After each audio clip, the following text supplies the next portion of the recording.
Hello, good morning all. Today we are dealing with our last portion of our module 6, that is power system stability. Okay, so we have studied that for in order to analyze whether our system is stable or not, we are using an equation which is called a swing equation. So we know in order to analyze the stability we are using swing equation. What is a swing equation? Swing equation is a second order differential equation which gives the relation between the rotor angle delta with reference to time, isn't it? It gives the relation of rotor angle delta with reference to the time. So while using I hope you remember the swing equation. The swing equation was, that is, t square delta by dt square. D square delta by dt square is equal to my accelerating power, that is PA. D square delta by dt square is equal to my accelerating power PA. This accelerating power for generator, for alternator, PA is equal to mechanical minus electrical, and for motor it will be electrical minus mechanical. So this is for alternator and this is for my motor. Okay, so this is our swing equation. So this swing equation will gives us whether our system will be stable or not. Okay, so under steady state condition, the input power will be equal to the output power, so that there won't be any accelerating power. Therefore the PA will be equal to 0, or there won't be any acceleration, or my rotor will be rotating at synchronous speed. Okay, my rotor will be rotating or locked to the synchronous speed. Now what we have to do is we have to analyze the stability of the system. So either we can use steady state. For steady state stability we are using swing equation, and for transient stability we know we are using equal area criterion, which is a modified version of this swing equation. Okay, so in order to, we know, because this is a second order differential equation, that too non-linear equation, the solution is very difficult. It needs certain methods. Okay, so it requires certain methods, numerical methods to find out. Okay, and also by using equal area criterion we can, by using equal area criterion, we are finding out the critical clearing angle delta CR at first. From that we are finding out our time period T. So from that we are finding out our time period T. Okay, TCR, critical clearing time. Okay, the time before which the remedial action should be done so that the system should remain in synchronous sum, that is critical clearing time. Okay, so what we are interested is we want to know the critical clearing angle, but at the most we are interested is our critical clearing time, the time before which you people, the time before which the remedial action should be taken, that is critical clearing time. Why do we need this critical clearing time? This critical clearing time is required for us to design our protective schemes. Okay, to design the protection, tripping time, and all those times for relays, we need that critical clearing time. For auto reclosure relays, all we need that time, critical clearing time. So from the swing equation we have to find out the critical clearing time, and it requires certain steps. Okay, so we have to find out the solution of the swing equation, though it is difficult. So we use some numerical techniques. What are the main numerical techniques we use are, it can be Runge-Kutta method, Runge-Kutta method, fourth order Runge-Kutta method mainly we are using. Then the first method that ever discussed was a point by point method. In some Granger and Stevenson it is described as step by step method. So in our syllabus we have these two. Other than this there is modified Euler's method. Modified Euler's method is there. There are different numerical techniques to solve non-linear second order differential equations, but these two are explained in our syllabus. These two are given in our syllabus, so we have to study point by point method and Runge-Kutta method. So point by point method and Runge-Kutta method, in which I will discuss point by point method in the first. Okay, so point by point method, actually this point by point method, it has two processes. Point by point method, this thing also has two methods. That is, first one is method 1 and there is a second method, that is method 2. Since this method 1 has some disadvantage, we are using method 2. But I will give you what is first method. Okay, so point by point solution can be done in two main steps, two processes. So point by point method, it is done by two main process. Here this is I am discussing on method 1. So it is done in two main processes. So while assuming point by point method, what we are assuming is, we are assuming that my accelerating power remains constant in a time interval. Okay, so what is this accelerating power? PA, accelerating power, is the input minus output power, isn't it? So if I am drawing this, I am considering a state that my here what will be my accelerating power? It will be like this, because PA is equal to, for alternator mechanical input, this will be steady state power, that will be equal to PE0 is equal to PS. This remains constant. Okay, so input remains constant. So PA will be equal to PS minus output PE. So when some fault occurs, naturally this electrical power will drop. So what will happen? PA will be the accelerating power, that will be greater than 0. So as the time moves on, what happens? This here this is greater than 0, which means that our rotor accelerates, which increases the delta angle. As this delta angle is increased, then what happens? Then electrical power will also be increased. Okay, then electrical power will also be increased, and then what will happen when electrical power increases? Then this value increases, which means that the PA value is decreasing. That is the thing I have drawn here. This is my accelerating power PA with reference to the time. Okay, so I have drawn that for a certain instant.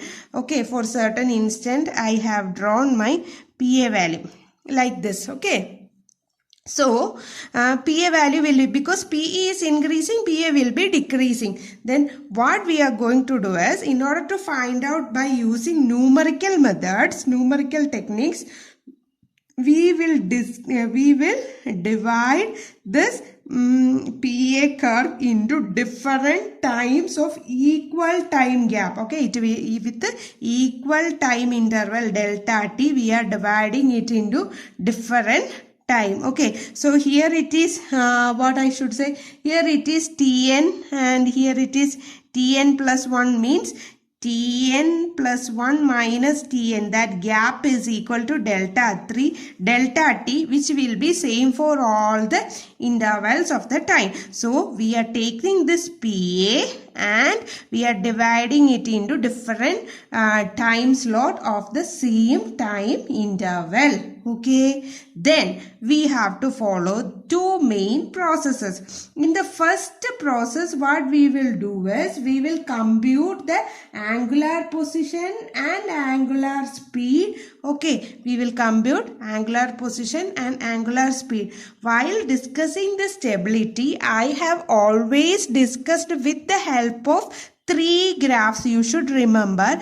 I always discussed with the help of three graphs. First graph was this electrical power curve. So instead of this, I am using PA here. Now we have to find out omega R and delta. With these three graphs, I have discussed the stability. Okay, so here also the solution we need three graphs, that is accelerated power PA, then the rotor speed with reference to the time and the rotor angle. Okay, so we are discussing, we have to find out these three values. So in the step 1, process 1, in method 1, process 1, what I will do is I have to compute the angular position, that is rotor angle, and angular speed at the end of each interval. Okay, for an interval we are assuming PA as a constant. By point method 1, PA is taken as a constant and we are computing the angular position delta and angular speed omega at the end of each interval from the knowledge of angular position and speed at the beginning. I hope you understood. So this is Tn, no? So this is my PA value for nth second, okay, or nth step or nth second, PA value for n. So what I will assume is, I will find out PA value here and I will assume this constant for this entire time cycle or time interval. Okay, then I will find out the value of delta and omega at the end of each interval. How will we find out? From the previous interval. Okay, so from this now I will find out omega and delta from here in this interval. Then in the next interval after this I will find out omega and delta again from using this, because end of one interval is the beginning of the other interval, isn't it? So in the first process,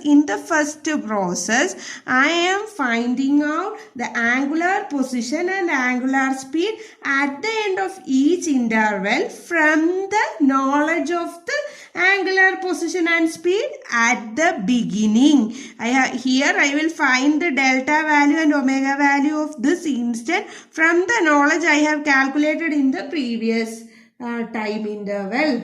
Okay, so we have to calculate it. Then in the second process, this is my first process. In the second process, we have to compute the accelerating power.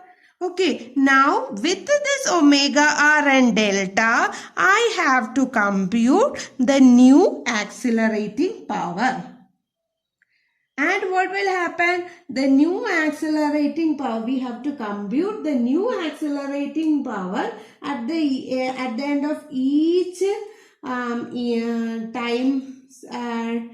interval from the angular positions. Okay, then this will continue. Okay, and then this will continue. So in method 1, what we are doing is we are finding out the angular speed and angular position from the previous data. Then we will calculate the accelerating power. Then with this accelerating power keeping constant, in the next instant we will find it out for the next interval. Okay, then I will find out omega r and delta r at the end of the interval from the previous data, then I will continue like this. Okay, so here we know that this is my assumed value. This step is my assumed value, whereas this curve is my original value. From this graph, it is understood that the assumed value is much larger than the original value, or the assumed value is greater than the largest larger than the original value. So this is the disadvantage of our method 1. Okay, so this is the disadvantage of our method 1. So in order to avoid this disadvantage, what we can do is we can reduce the step size. Okay, we can reduce the step size and we can do the calculation, so that if we reduce it, then the margin between the assumed value and original value will be very small and the calculation will be little more accurate. But if we are reducing the time interval, then we have to do a lot of calculations. So reducing the time interval will lead to computation complexity, or it will increase the computational effort. So that is also another disadvantage of this point by point method. So shall we do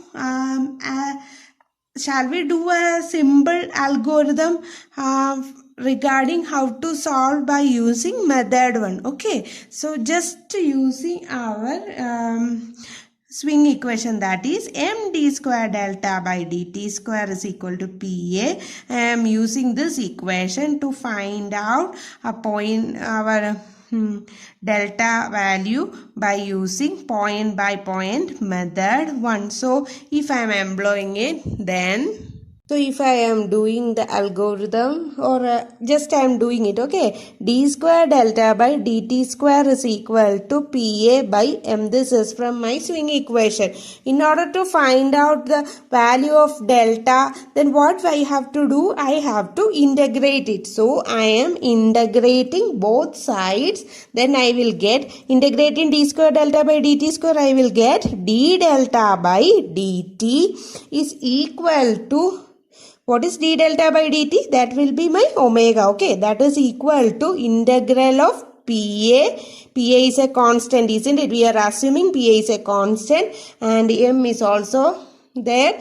Then integrating it, then I will get a T here, isn't it? So according to integration, there will be some initial constant, isn't it? So I can write it as omega 0 plus PA by M into T by using general integration. So what is this d delta by dt? This is not the speed, but it is the excess speed over the synchronous.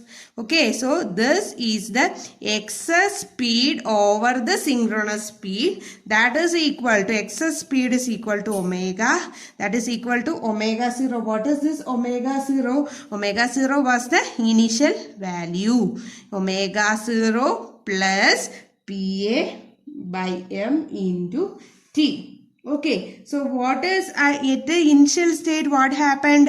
Initial state, if PA was equal to 0, then we can say our omega 0 or d delta by dt was equal to 0. When PA is equal to 0, d delta by dt or omega should be equal to 0. Okay, now what we have to find out is, we have to find out our delta value. So I have to integrate this again. So if I am integrating this again, then integral of d delta by dt with reference to t is delta is equal to, then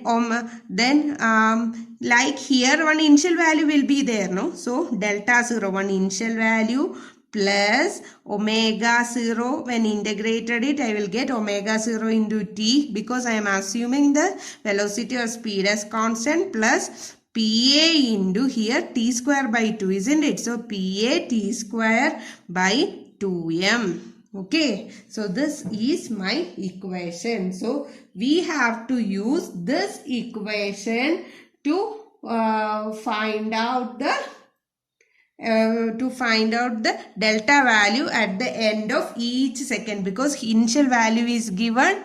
Then we have to use this equation to find out for each at the end, find the value of delta at each interval of the time. So if I am writing my equation, then we know from this equation, if I am writing in, then this omega I can write it as, or here I am writing this, I got delta is equal to delta 0 plus omega 0 t plus pa t square by 2m, isn't it? So if I am going to find out my delta for nth time or nth step, then if delta n is the nth step, then delta 0 what will be the initial value? Initial value will be the previous step, n minus 1 plus what is omega value, that omega, instead of omega I should write omega into n minus 1, because we are finding out the value for a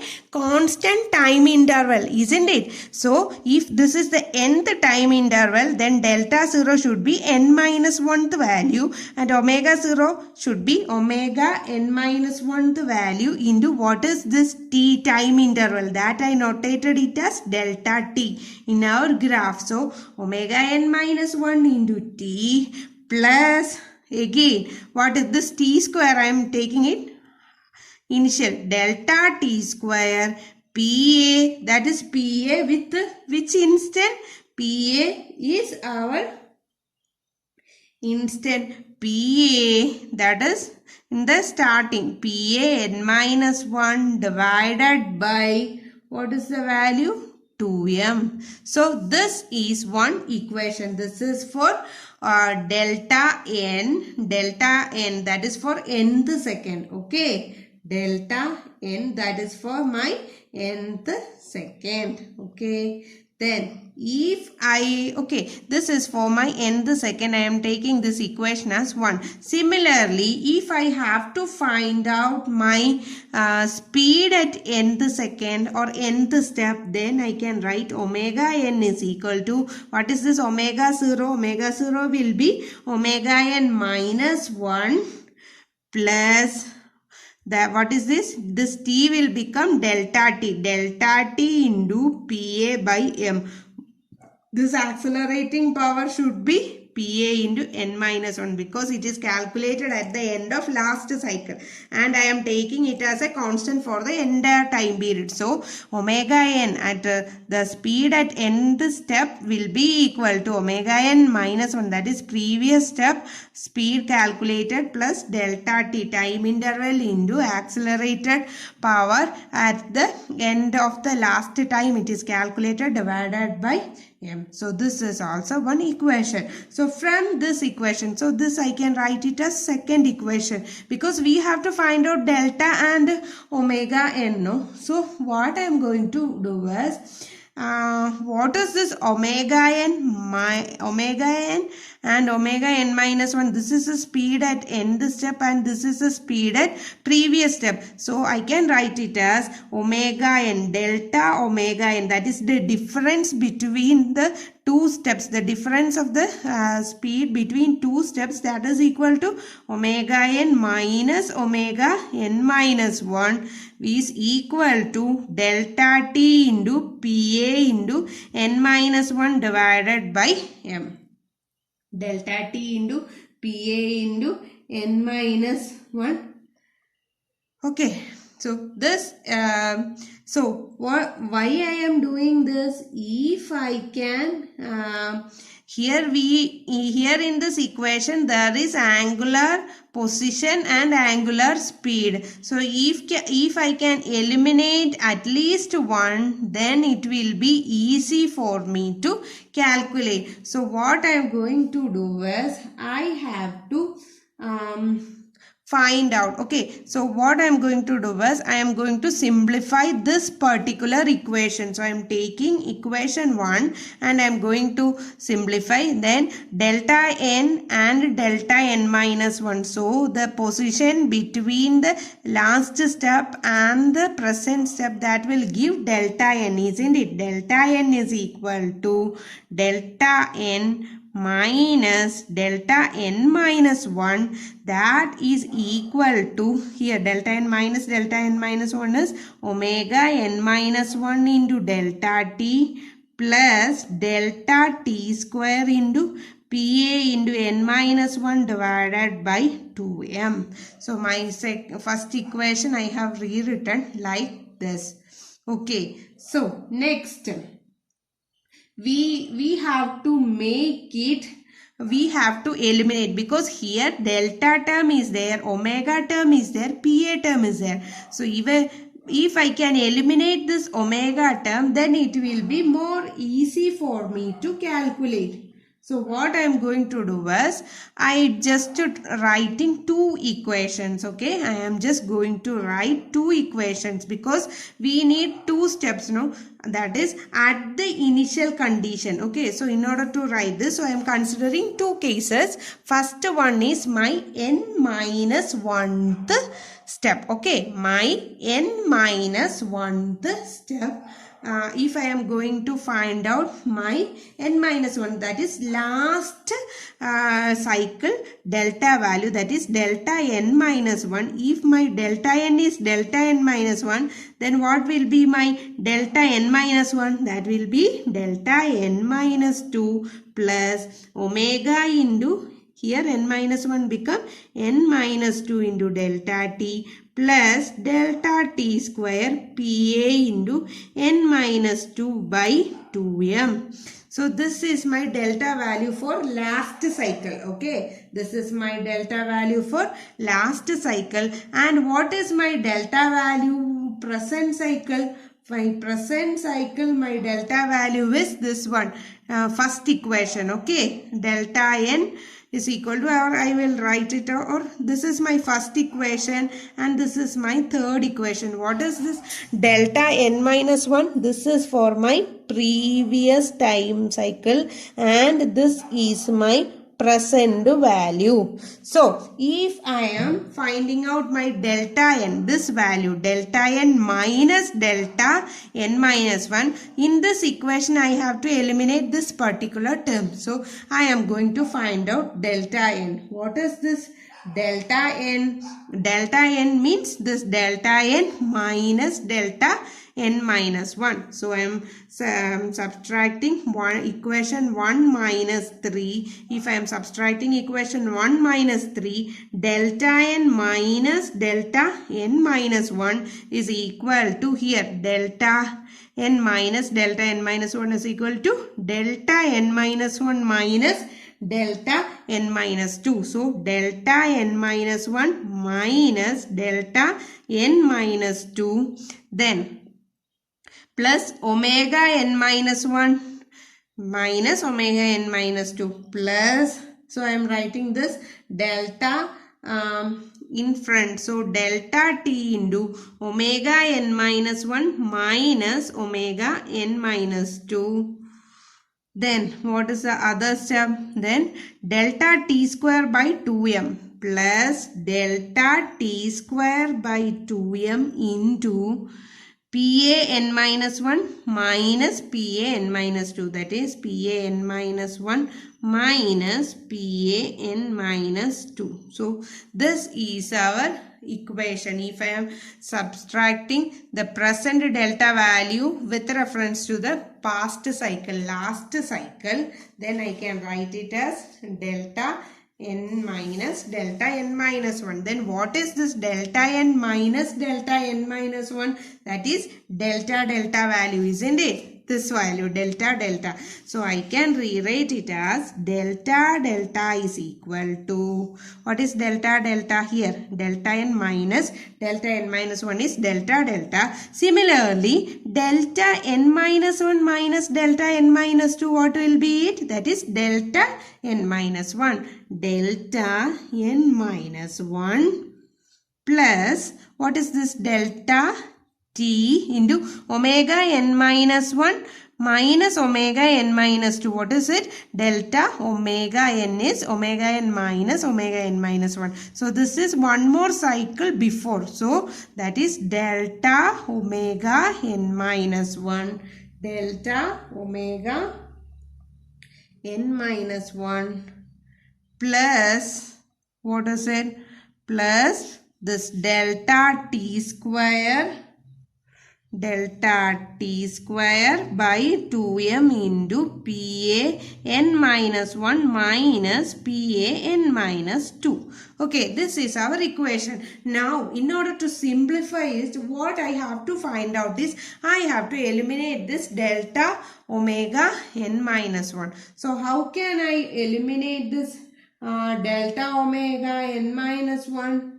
That I have to find out. Okay, so delta omega n minus 1, there is any equation for delta. See here, delta omega n is delta t into PA into n minus 1 into m. Okay, so I am numbering this as my equation A. So substituting from equation A, substituting or clearing my equation A, then I can write my delta is equal to delta n minus 1 the second plus delta t into what is delta omega n, that is delta t PA n minus 1 by m. But now it is delta omega n minus 1, isn't it? So into delta t into PA into n minus 2 by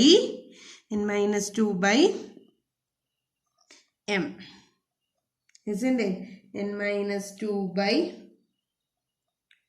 wait a minute, delta omega n minus 1.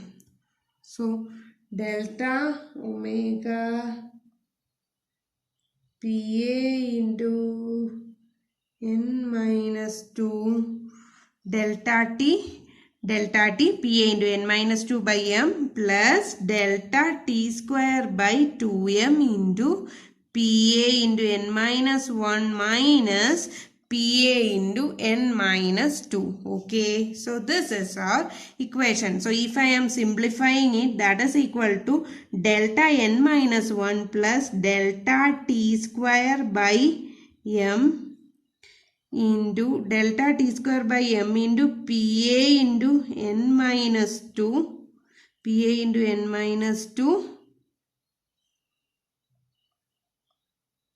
delta t square by m plus PA into n minus 1 by 2 minus PA into n minus 2 by 2. This is the equation. And if I am solving this, then I can write it as my delta value is equal to delta n minus 1 the second plus what is it? PA into n minus 2 minus PA into n minus 2 by 2, isn't it? So that is equal to what I will get, that is delta t square by m into PA of n minus 1 the second plus PA of n minus 2 by 2. Okay, because PA into n minus 1 by 2 is there, then PA minus PA by 2 is PA by 2 itself, so plus like this. So what will be my final equation, that is delta n value will be equal to delta n minus 1 plus delta t square by 2m into PA into n minus 1 plus PA into n minus 2. Okay, so the average of the accelerating power of the last two time intervals, we are taken it here. Okay, so delta n while finding out delta n. Okay, now we have found out delta n. Then how can we find out our delta for our nth step, that is equal to delta n minus 1 plus delta n. This thing we are finding out, we are using the same equation from our load flow analysis, isn't it? So here we can know that no need to find out our angular speed here, but we can find out the angular position, and using the accelerating power we can find out the angular position. Okay. But here we know, even though we are using this method, this won't be this method will not be accurate, because we know that we are assuming PA at the starting point, and for that constant or for that time interval we are taking the PA value constant, which is a value higher than the actual value. So there is a margin between the actual and the original value. So what will happen? The solution will not be accurate. In order to make the solution accurate, we have to increase the number of steps. So when increasing the number of steps, we have to do the when increasing the time, decreasing the time interval or increasing the number of steps, our computation also increases. So this is a disadvantage of our first method, that is point by point method. Okay, now we have to discuss on our second method. So in order to overcome this disadvantage, we are using a second method. Okay, so now we are going to discuss on our method 2 to overcome this. So in order to overcome this, what we are assuming is, we have to what we are assuming is, here also we are taking two assumptions. Okay, in order to avoid this, we are using two assumptions. So what are the assumptions we use is, the accelerating power computed at the beginning is constant from the middle. Okay, instead of this complete instead of the starting, we are taking the middle. So the accelerating power is constant from the middle. So I will show the graph. See, I have drawn the graph for method 2. Here what we are assuming is, we are assuming the accelerating power is computed at the beginning of the interval and is constant from middle of the preceding interval to the middle of the interval considered. Okay, and second one, what we are doing is, the angular velocity throughout any interval, the angular velocity is kept constant. So here we are finding out PA value here. Okay, but what we are doing is, this is my delta t value. Okay, this is my time interval, this large value. Okay, this is my time interval delta t. Okay, so what we are taking is in between, that is the middle of the preceding interval to the middle of the present interval, we are assuming that our angular acceleration is constant. Before, in method 1, what we were discussing is, we were taking the accelerating power at the starting and we are assuming it as constant. But in method 2, what we are doing is, we are taking the interval between the middle point of the preceding interval and the present interval. So in between this time interval, we are assuming our accelerating power a constant. And next we are assuming that for the time interval, the angular velocity is also constant. For that particular time interval, we are assuming that our angular velocity is also a constant. Okay, so these are the things we are assuming in our second method. So in our second method, I should write, in our method 2, what we are finding out, this is an important for our point by point method, that is, our accelerating power is a constant from the middle of the preceding interval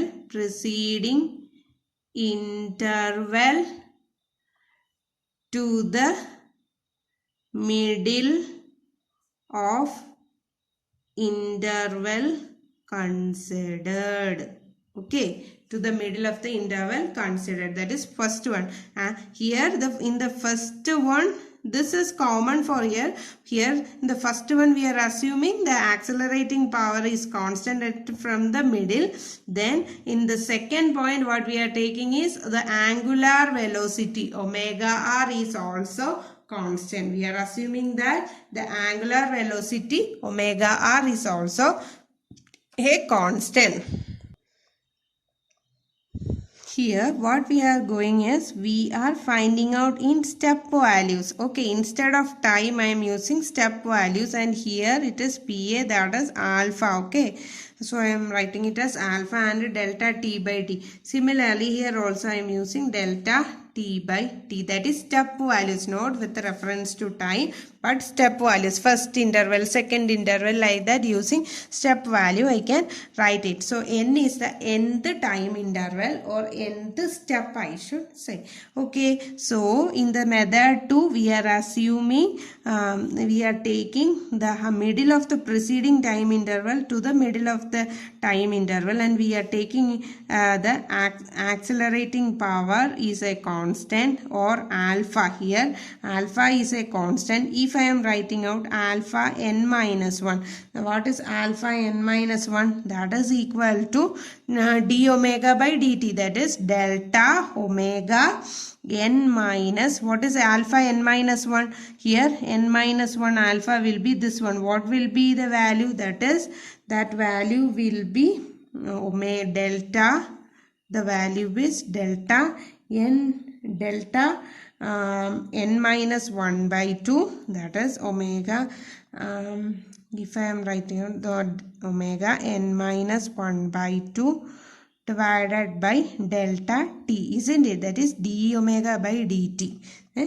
D omega by dt is equal to alpha. Then how can I write my omega? That is delta omega n. I can write it as delta omega at n minus 1 by 2 the time interval or step value is equal to delta t into alpha n minus 1 the time, or I can write it as delta t into, what is alpha n minus 1? That is d square alpha by dt square, isn't it? D square alpha by dt square, that value we know from same equation, that is PA by m. So I can write it as PA, which value? At n minus 1th instant divided by m. This is the equation, first one equation we need. Okay, then what is our omega n minus 1 by 2 value? That is omega n minus 1 by 2th value will be equal to omega n minus 3 by 2, the last time cycle, plus delta omega n minus 1 by 2 the value. Okay, so then if I have to find out my, here we have found out delta omega speed, isn't it? Corresponding to it, if I have to find out my delta value, rotor angle value, delta n is equal to, I can write easily as delta t into omega into, here the value is n minus 1 by 2. Here n, then it is n minus 1 by 2th instant. Okay, then for finding out this delta n, I can write it as delta n minus 1 plus delta n value. So what we are solving out this equation 1 to up to this equation we are solving, and we are finding out our solution by using swing equation. Okay, so do I have to repeat it again? We have to, here also we have to eliminate the equation. Then we have to find out,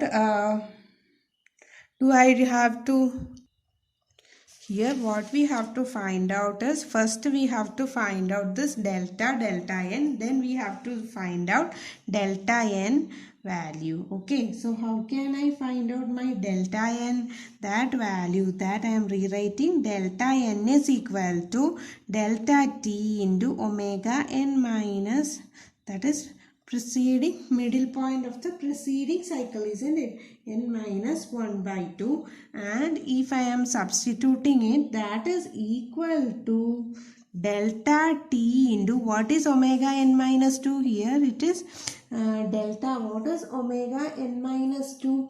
Omega n minus 2 value I should replace it as, isn't it, this omega n minus 2 value I am replacing it as omega into n minus 3 by 2, middle of the preceding, plus delta omega n minus 1, isn't it? This was the equation. So if I am rearranging it again, then I can write it as, that is equal to delta t into omega of n minus 3 by 2, that is preceding midpoint of the preceding cycle, plus what is delta omega n minus 1? What is delta omega? That is delta omega n minus 1 is equal to delta t into, that is here I am representing it as delta t into PA by m into, what is here?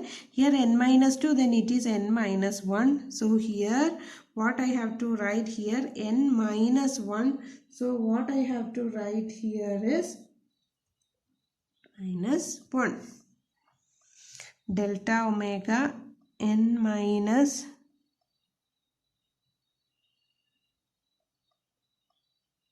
2. Then what I have to find out is, if I am simplifying it, then I can write delta n is equal to delta t into omega n minus 3 by 2th step, plus delta t square PA in my n minus 1 by m, delta t square by m into PA.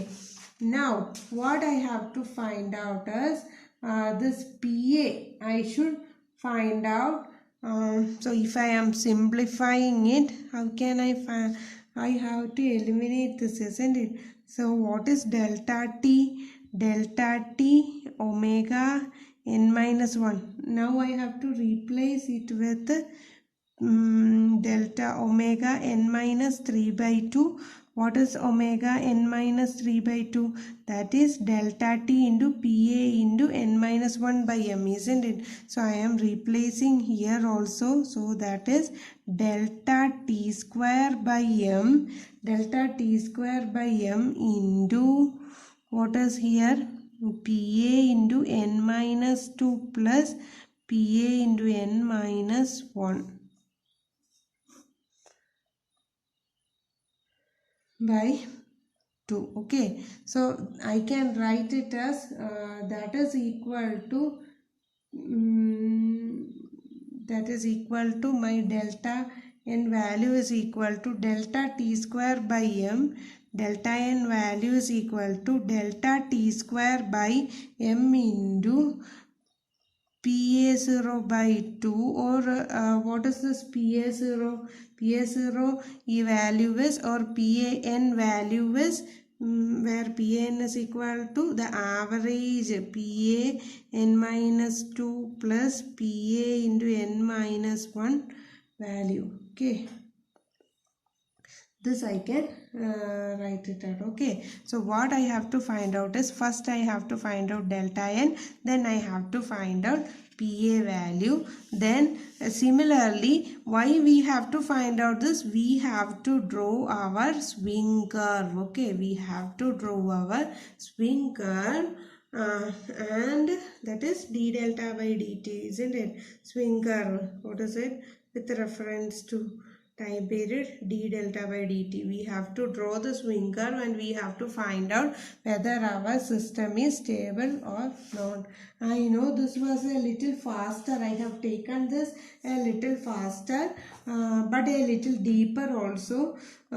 So what we have to find out in the method 2 was we have to repeat the solution, that is we have to find out PA of n, then we have to find out delta of n, then we have to find out delta n. Okay, so first I am writing we have to find out PA, accelerating power of the nth time, then with reference to that we are finding out delta n for the delta n, then we have to find out delta n, that delta n is equal to delta n minus 1 plus delta n.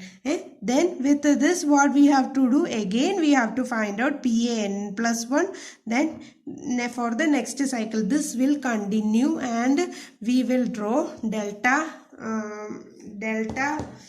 value here, d delta by dt. Now here what I am writing is in terms of delta t by d, we are drawing the swing curve and we are finding out whether our system is stable or not. This is method point by point method. In some text it is written as step by step method. Okay, thank you.